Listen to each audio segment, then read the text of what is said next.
So Thomas answered him, "My Lord and my God." And so he got it. He felt it.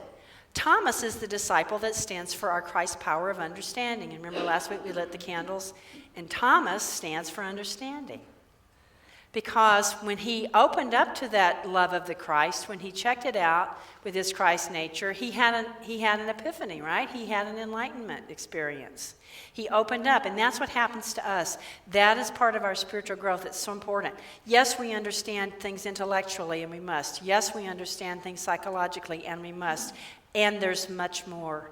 It's that spiritual understanding which will always be in alignment with sane and healthy intellect and psychology. It never goes against those.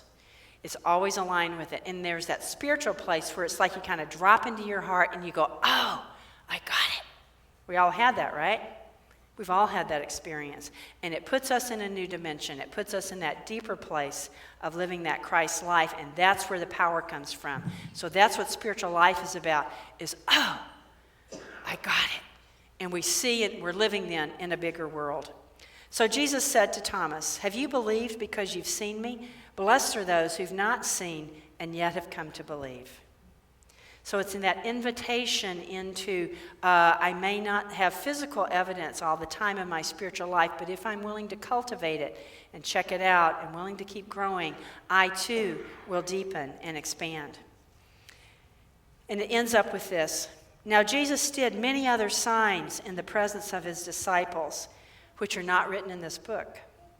But these are written so that you may come to believe that Jesus is the Messiah. And again, we're not meaning that as some one individual off, but that Jesus is a realized spiritual expression, the Son of God, as we all are, and that through believing, you may have life in his name, in the name of Jesus Christ, in the following of the way of that realization of our spiritual life.